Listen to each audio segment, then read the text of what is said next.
Well, hello, and welcome, Ragnar. Christian, hey, good to see you. It's good to see you as well. Welcome. Yeah. Lots of stuff going on. We need to catch up. We need to have a post-show catch up, as well as Absolutely, yeah. pre-show Many things are going on. conversation. Yeah, absolutely. Lots of happening. So, welcome everybody. And I'll open up my little preamble here. I do have something else I want to share that's going on with Techie Gurus. But welcome to Guardians of Microsoft 365 Governance, episode 4. We're survivors, Ragnar. Here we are. We are survivors. Because usually people say you only make 2 shows and then you just stop everything. You stop your podcast, you stop your live stream after show number 2. But we have now double to number 4. Well, it's because it's that New Year's resolution. It's like, well, let's do a new show. It's okay. And then you're just like, nah, I'm going to go sit in front of the TV and eat a pizza instead. Yeah, exactly. Yeah. Many people are going to buy things, like Peloton bikes, and then they just use it for 2 weeks or 2 months. You know what I can't stand, Ragnar, is when people have like Peloton gear in the background. It's like a vanity thing. They probably never even use it. They're just back there. It's all for show. I hate the arrogance of those people. Exactly. Hopefully we're not going to meet these people in one of our shows. I can't stand those people. But so this Techie Guru series, it is a monthly webcast focused on the rapidly evolving and expanding Microsoft 365 governance story. So much that's happening, and it's great to see more and more of our fellow MVPs. Like we were at MVP Summit a few weeks back, and new features that Microsoft talking about, ideas. And one of the first questions, I don't even feel like I have to say it first anymore. It's like, what are the governance implications of what you're talking about, Microsoft? It's very much at the forefront of discussion within the community. And our goal here is to share insights, best practices, the latest information about new governance features and capabilities within Microsoft 365. And this live stream is dedicated to everything governance within the M365 ecosystem. So if you do have questions or comments or thoughts, ideas on things that you would like to see us cover or guests that we should have on the show, please comment. And Absolutely. for this fourth, go ahead. This is really the place which we use to share our daily learnings. And I've got so many learnings. For example, today I've learned that the Copilot for OneNote only works on the desktop app for Windows. It doesn't work on the browser version. It doesn't work on the desktop version for Mac. OneNote Copilot only works in the desktop for Windows. Which is surprising because I thought we're supposed to get all the innovation through the browser versions, the web versions of products first. That's actually happened at a couple places where they've gone and updated the desktop versions. And so somebody who made the jump to PWAs and web-based to the browser-based versions of products about a year and a half ago, I've moved almost entirely to web-based to get all those advanced features. I'm now left waiting, or I've got to go back to using the desktop versions. Yeah. We need definitely an overview table about feature parity in Mac, Windows, Android, iOS app. It's currently a little bit, very intransparent. Well, for the next 30 minutes here, for this fourth episode, Ragnar and I welcome Microsoft 365 MVP Sue Hanley, and let's add her to the stage here. Hey, Sue. Look what's behind Sue. Oh, shocked. Oh my God, we made the wrong jokes. But I think Sue is the right person. She's never going to skip some kind of Peloton sessions. No, of course not. She looks, she's Mrs. Resilience and never would skip, and always keeps good behaviors. Of course. But anyway, welcome, Sue. Good to have you here in our show. Thank you so much. Thanks for criticizing my background. Whatever. Sue would never joke about something like that. No, it was an honest mistake. So I used to pick on people who were in the CrossFit cult, and now I feel like there's the cult of Peloton, and I'm so all in. You meet someone who has one, the first thing you have to ask is who's your favorite instructor, and Yeah. No, I have to say though, there are some of those CrossFit people, and there are some crazies, but there are a few that are within the SharePoint community.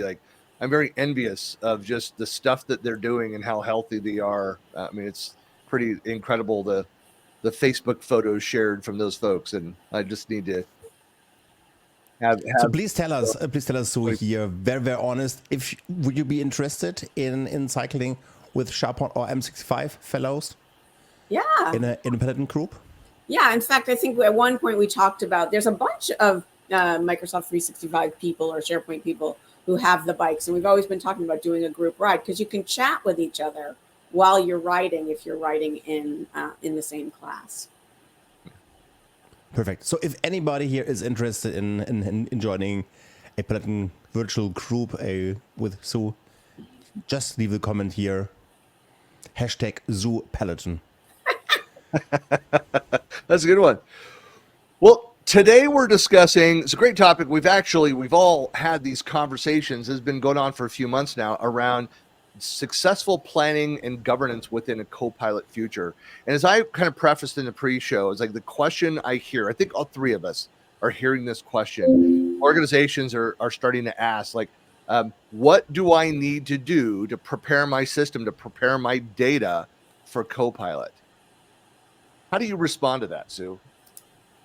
Well, I mean, you and I have talked about this in the past. I mean, in general, good governance is good governance. And if you've prepared and organized your sites in a topology where you've got content isolated and permissions driven appropriately, which you should do anyways and really has nothing to do with Copilot, then you'll be well prepared for deploying Copilot. If you've got content floating around that is permissioned as what we like to call security by obscurity, we haven't locked down things that need to be locked down, you will be at risk of what I call the Delve phenomenon. Yes. You know, when people rolled out Delve and all of a sudden it was the equivalent of, I will be dating myself, leaving the salary spreadsheet on the copy machine, and the next person who comes in sees all the salaries. Well, if you don't secure your content or you hadn't secured your content, I had a lot of turn Delve off, it's exposing content. Some of it was because when you're looking at your own content, you can see what you have access to.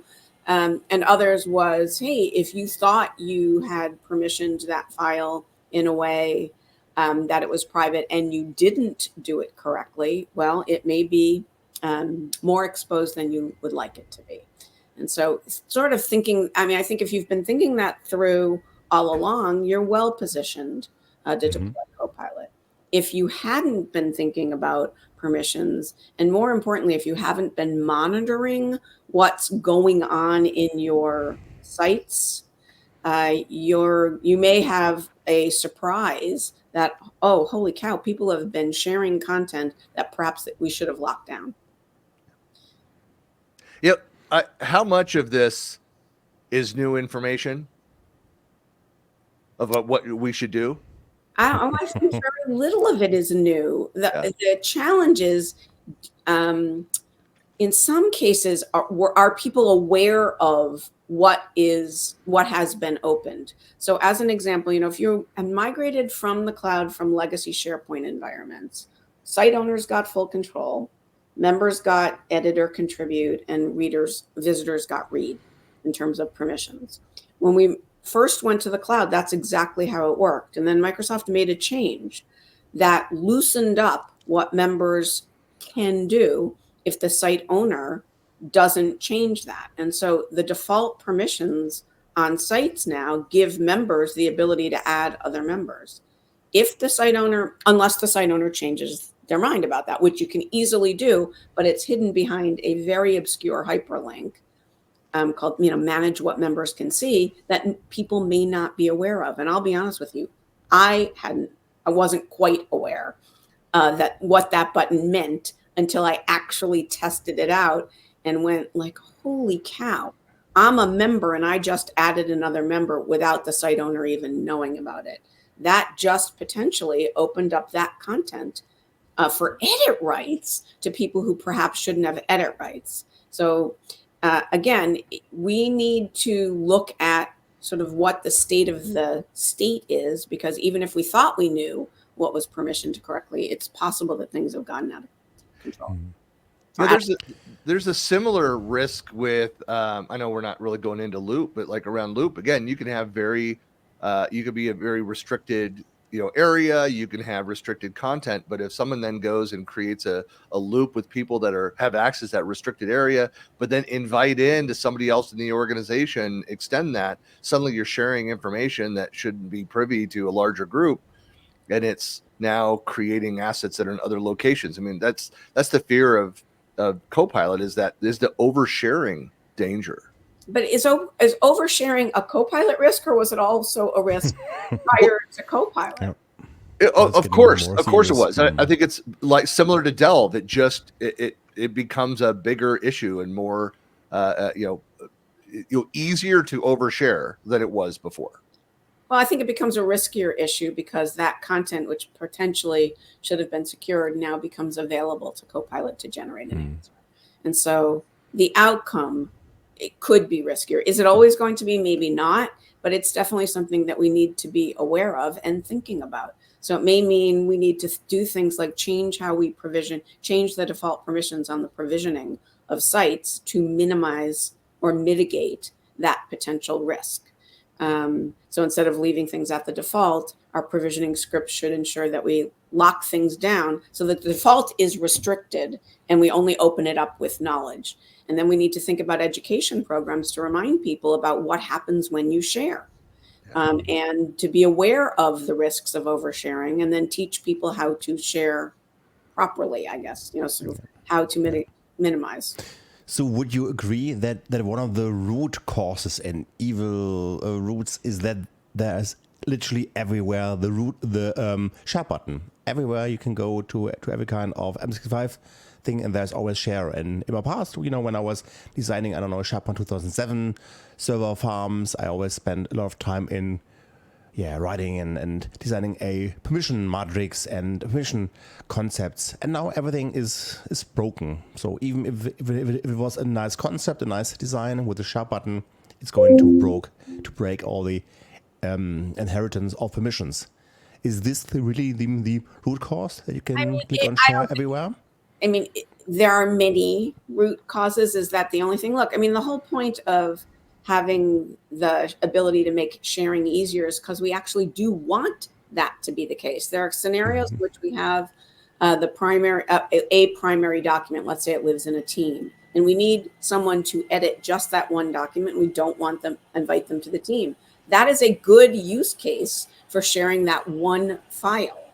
The problem is we don't often clean up those permissions after the fact. Does the person need the access permanently, or is it kind of a temporary thing? And this is the part that is really, I think, a lot of education and training. We should have life cycle permissions, clean up opportunities, and reminders. Have you hugged your permissions lately?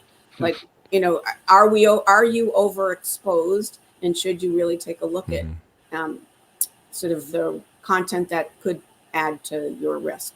You just reminded me of, you remember, I think both of you remember, maybe some of the audience remembers, Microsoft R&D had their Gig Jam product. It was never a full product. It was a pure R&D effort. I know, it's wild. But one of the things when it was Julia White who demoed it live on stage and went through this scenario. Part of it was exactly what you just described. Like sometimes, let's say that we've got a leadership team meeting and we want to invite, Steve in to report on the data that he owns from one area in a document. And so they did something that was almost magical, where they, like on an iPad, like finger drew around the circle around the data points, and it was intelligent enough to go and pull the right data for that. The point was that they brought somebody in to collaborate in real time, give them access to only a very subset of data on an active spreadsheet. That's harder to go and do, even if it were a single document, without giving permissions to anything else. And then when he was answered the questions, they released him to industry, released him back to the day job. They went back to their secure discussion. That's the dream scenario, that you literally only collaborate on the things that you need people at that point in time on around those things, and keep everything still secure, and then be able to audit, see that, hey, at this date and this time and this document, this person brought in, looked at this. I mean, they didn't get into that half of it. I remember sitting in the audience watching that and thinking, like, what a wonderful idea. There's no way they can do this. Like there's so many issues. Right, but you can do that. This is actually one of the really cool. There's a cool feature in SharePoint Pages when you're creating a news article, for example, where you want someone to collaborate on the article. You can share a private draft and with someone who is not a member of the editors group on that site. They only have access to that one page. They can edit that one page, and when they're done and you publish the page, their access rights are removed.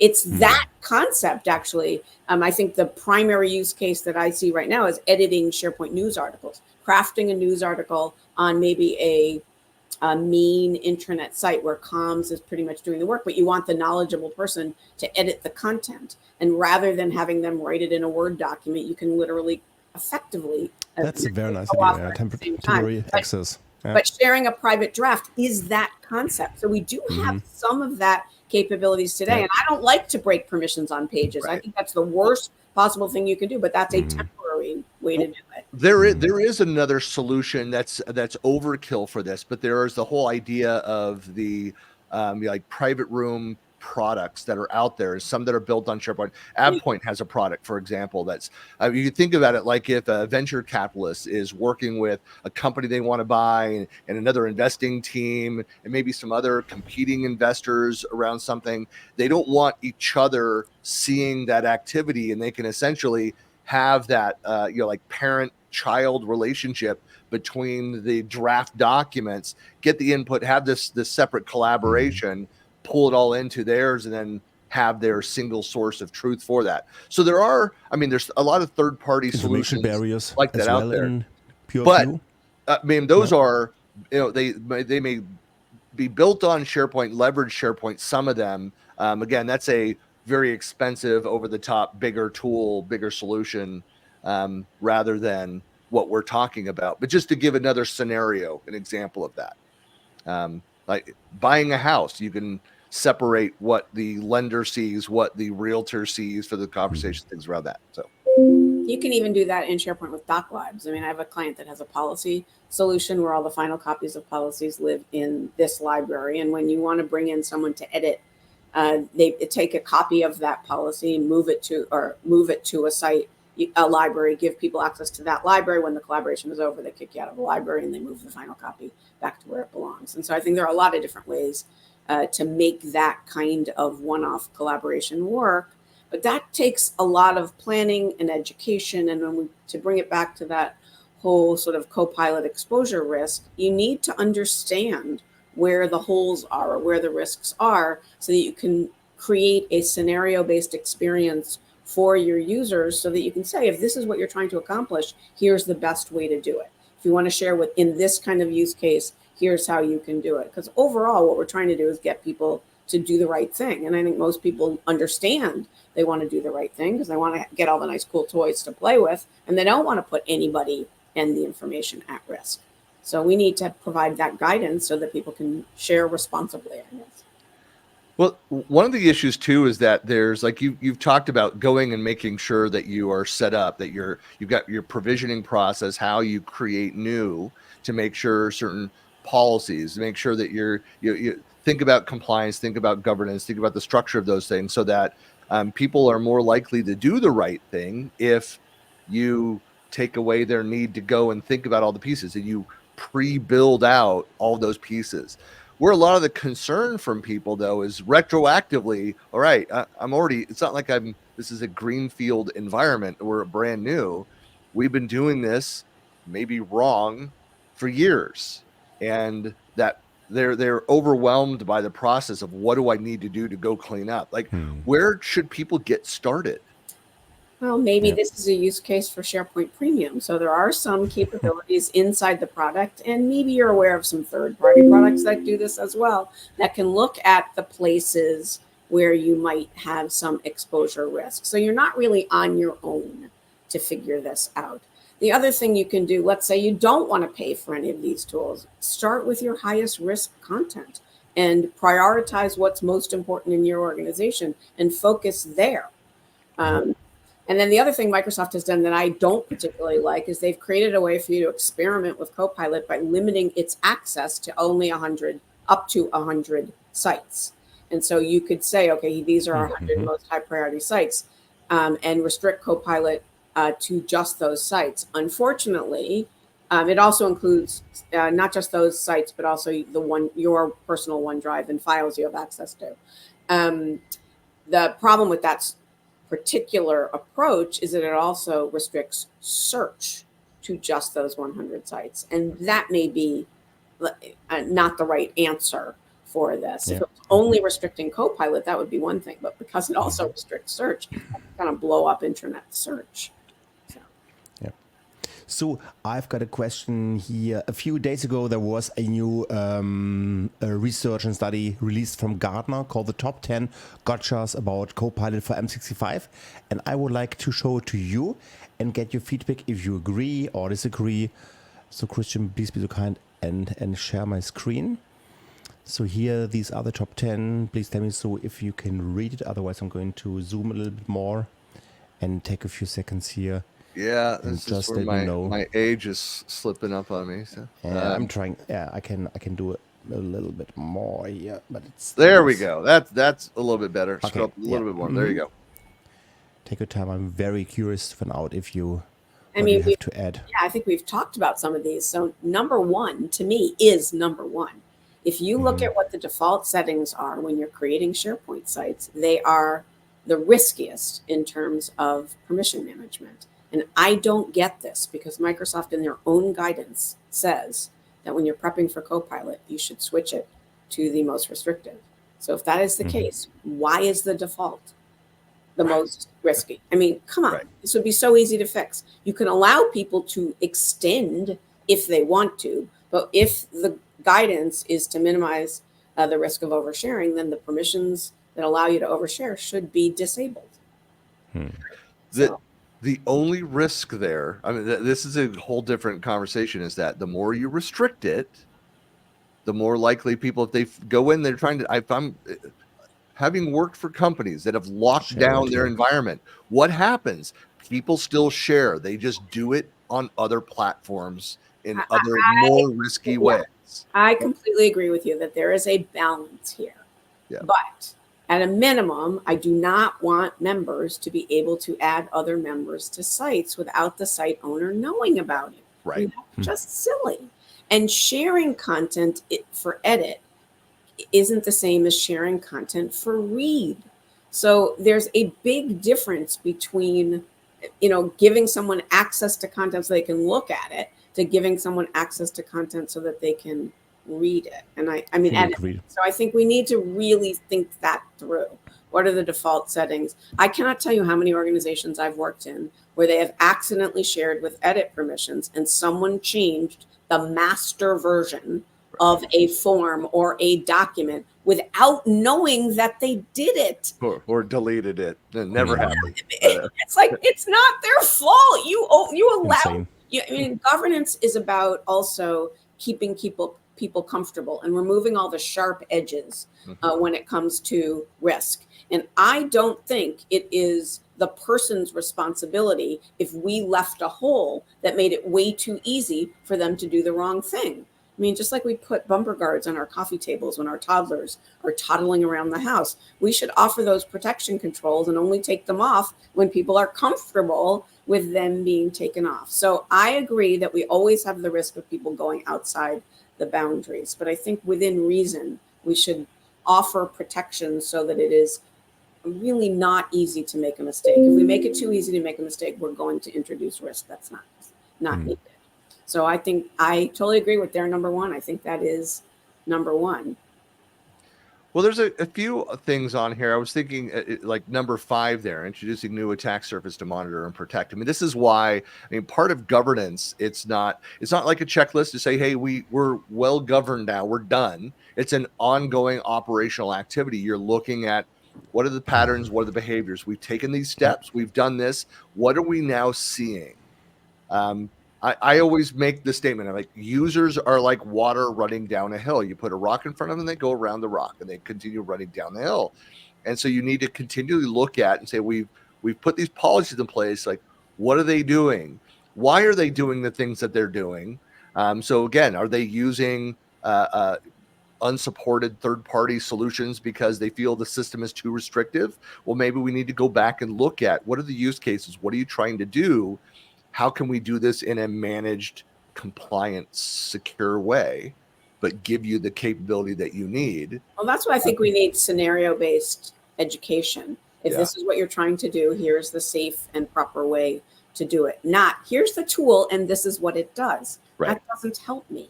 It's, I have a problem I'm trying to solve. Match me to my problem and then tell me how I can solve that problem. So give me a way to do what I need to do and make it super easy for me to follow that and behave the way you want me to behave. Well, that's why ongoing community management, nurturing of your end users is part of the governance process and is so critical to this, because you're right. A lot of times you go and you look at how are people using the technology. We all have our habits. We have the tools that we're comfortable with. The things, always the way that I've done it with SharePoint. Right. Okay. We're going to change that. And so you need to gently, lovingly recorrect, nurture them to develop new healthy habits around Or these activities. Microsoft may have made that change and you didn't know about it. So for example, it didn't used to be that members could add other members. Yeah. That actually was a change Microsoft made with very little fanfare. And then they buried the setting behind a link that no one would ever click. And so it's not, no, it's not just because you were used to doing something. It's possible the system changed around you. That's one of the blessings and challenges of working in the cloud. Although I think what you're alluding to is number 10, which is the change management effort in order to manage all of this. I mean, there's a tremendous amount of change in terms of education around oversharing and all of those governance things, but also around use cases and making sure that people develop the habits of good habits in using the tool and learn how to use it effectively. I mean, I admit I'm still struggling with getting Copilot to summarize a document in the way that I want it to. And it's on me to write better prompts right now, but I believe it's really on Microsoft to make it so I don't have to know so much about prompt engineering. Yeah. It is challenging. So I spend the morning using Copilot for PowerPoint, and sometimes I had to repeat it like 5 or 10 times until it was working. So you also have to coach people and to train people to be patient and resilient and don't give up when you don't get a result on the very first run. I've already given up on PowerPoint, to be honest with you. I do a better job with me and a designer for PowerPoint. I'm not so fond of it there, but in Word, again, I struggled with word prompting to get it to do what I want. But I think those are all, I mean, I don't disagree with any of those sort of challenges. Okay, that's great to hear. Yeah. Absolutely. I mean, want to know, what about you guys? Anything that stands out? What I'm currently seeing as one of the main challenges is that I think companies want like, when we go to number 5, introducing new tech surface to monitor and protect, I think companies want a single pane of glass. And now I see that there is on the one hand the governance third-party tools, the governance first-party tools, which are part of SharePoint. Then there is PureView, and then there are the Defender family and products like Sentinel. And I think at a certain point, and I don't want to go deeper here into the MVP Summit, but at a certain point, we will see more integrations of Sentinel and PureView. Because, these tools are already super strong in alerting, in showing threats, but they're not so strong in compliance. So at a certain point, I'm expecting to see more cross-product group collaboration between PureView and Sentinel. I was going to just say number 7, a little bit of number 8 there too, but this should be a shorter term thing. I mean, there's always going to be something new, but that's the point. I mean, you have to be proactive. You have to stay on top of these things so that, again, identify the patterns of how people are using it or misusing it and need to be retrained, or new features came out and Microsoft has changed something. We're on top of that. One thing I always say, and Sue, I don't know your thoughts on this. I know Ragnar and I have had this conversation, but I think sprawl is actually a positive thing because one, it keeps people that focus on governance employed. No, but it also means that people are using the technology. And I think a bigger problem is that you don't have sprawl when people aren't using the tools. That's a bigger problem than you have all this data, this stuff to clean up, to go and do. At least people are using the technology. They're trying to do the right things. Right. The only problem is sort of cleaning up after the sprawl is really, really painful. Again, hire some consultants. I'm just right. I actually think so. It's interesting looking at 7 and 8. That's not a Copilot thing. That's a you should have been doing it all along kind of thing. So not all of these things are increased risks or gotchas of Copilot. They're just kind of things that governance things that maybe we weren't doing the way we should have been doing. Oh, looks like Ragnar removed himself here temporarily. So, well, I know that we're just about wrapped up here. Sue, any other final words of guidance for people as they're thinking about preparing for? Well, actually, let me back up. I'm excited about events later this year. There he is. Such as Ignite in Chicago, because I think we're going to start to see, instead of marketing presentations to go and sell us on the idea of using Copilot, we're going to start to see actual case studies and real world examples. And hopefully, as Ignite has been in the past, and for folks that aren't aware, so Microsoft Ignite, so one of Microsoft's 3 big marquee events, used to be their big marquee events, is going back to the old model. So they're not restricting it. It's going to be, I think, 10 to 12,000 people they're expecting in Chicago. So it's going to be a good old fashioned Ignite, the way that it used to be. And what was great about Ignite is there was always a balance between practitioners and external experts, MVPs and others, customers, as well as Microsoft's marketing messaging. So hope to see that balance, hope to start to see some of those real world stories. Again, we'll see it at ESPC as well over in Stockholm in December. But October is going to be a big month for what I hope to be real world stories about people's pilots and starting to go into production with Copilot. Yeah, I mean, I'm hearing people. I actually was on a call prior to this with a client who's saying, "Yeah, we're experimenting and trying out building a bot that sits on top of our policies. They're not super happy with all the outcomes yet. Some of that is content. Some of that is, so the maturity level of the generative AI. But hopefully by that fall timeframe, we're going to have some real practical examples. I think everybody's kind of looking for that. So give me an example of what I can do and just make it a little bit easier to create. And I think all of those kind of things are coming. Any other final words, Ragnar? I know you had to off to the backstage to powder your nose, but before the final comments.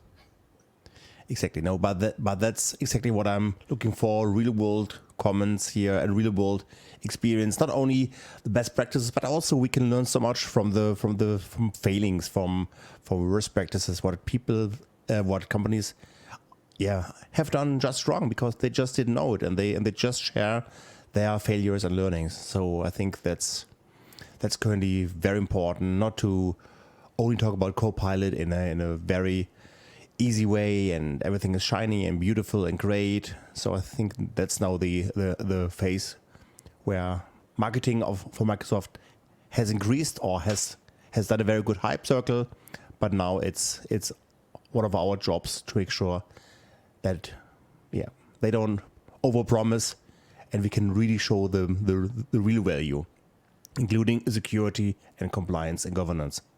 Yeah, and don't you think it all really comes back to setting your foundation? And I think without good governance as the foundation, all of these use cases aren't going to be all that helpful, Absolutely. or what they're expected to do. So it really comes back down to what you're talking about on your podcast. Really, is the foundation of governance is really foundational for everything that you're trying to do. So you can't avoid the basics and really thinking about what that means. No matter what you're trying to do, including preparation for Copilot. Yeah. What would be your final words, like your number or your top 3 recommendations where companies definitely should start? The 3 things they should not ever miss when thinking about governance for Copilot. One thing is to look at the provisioning settings when you're provisioning a site, especially an enterprise communication site, and flip the switch. Don't use the default setting. Make it as locked down as possible. And then just, site owners can change that, but make them do it consciously. The other thing, I don't think this has anything to do with Copilot. I wish people did this all along. I would like the default permission setting for sharing to be read, not edit. You have to think about when you want to share with edit permissions, not the other way around.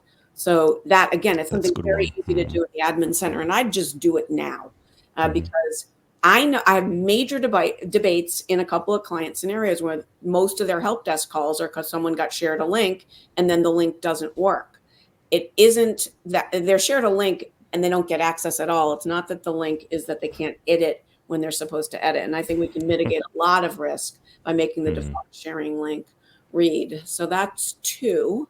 And then I guess the other is to look at what tools you can use to help get a handle on your environment as a whole so that you can prioritize where to focus and lock and close up the security risks as quickly as possible, because you just don't want you don't want to get that bad taste when you deploy when you want to make sure that you have the right permissions and structure setting when you deploy so that you don't get that accidental salary spreadsheet on the copy machine. Would the pure view sensitivity labels be part of the top 3 or more part of the top 5 or top 10? I think they're absolutely right up there, but you're also asking people to be at a different level of maturity when it comes to their environment. And so I'm often working with clients where they're just not ready to think about, they're not quite ready to think about sensitivity labels. And I absolutely want them to do that. But there are things you can do before you even get to that level in your maturity curve. And you better get those, you can get those right at no additional time, cost, or energy. And as I said, some are just a simple toggle in the admin center will start mitigating the risk, but for sure in the top 5. Yeah. You just reminded me, a great reminder. I just took a note here is that, so a few years back, of course, you've got the maturity model efforts.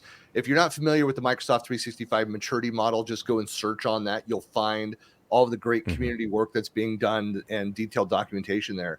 A good friend, Melinda Morales, who's in the UK now, she and I developed the governance maturity model around SharePoint intranets a few years back, and it's time maybe to refresh that and update that. But the things that were specifically around governance activities and proactive governance. But yeah, that's definitely something you want to focus on. Make it a focus of your organization. And I would say large or small. You can have a small organization and have complexity in your collaboration, and you're actually at equal risk or higher risk than a large enterprise, and that cost is like 10x if you have a breach, if you have problems. So small organizations definitely need governance as much as large enterprises. And with that, and I'll put the ticker down here as well. Again, thank you, Sue, for your time and coming without any preparation at all. Yeah. I tried to send here's the questions we're going to cover, but she just wouldn't open and read those emails. I don't know. Oh, wonderful. Yeah.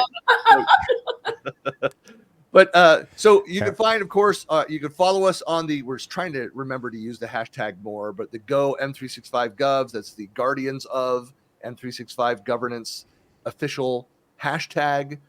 You can find, of course, the show monthly over on techiegurus.com. It's free to register. You get all of the rich content that we have, the stuff that's live. You get the behind the scenes. You get all of the webinar and live stream shows. Get access to all that content.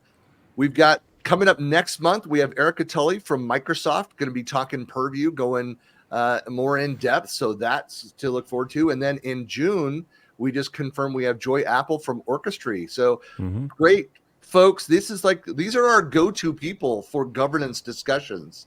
and lots more to come this year. So hopefully you 3 can, ladies in one row. I love it so much. yeah, follow us Mm. and please let us know other topics, other questions, if you'd like to see us handle these. And with that, of course, we'll have a kind of a follow-up blog post in the next couple days over on Techie Gurus as well. But Sue, thank you My pleasure. for joining us. Thanks for Thanks so having much, me. Sue. All right. Thanks, everybody. And one last thing I want to add here, and I'll drop both of you off so I can share this out here. But I do have, if I can switch over to it, there is a new service. If you are a business owner and want to have a profile, Tech Direct is now live. So it's for the Microsoft 365 ecosystem. You can go to techiegurus.com, sign up for free to have your company profiled on what will become the largest database, the largest grouping of Microsoft 365 vendors and partners out on the web. So make sure you go and sign up, and I will drop out of the way so you can.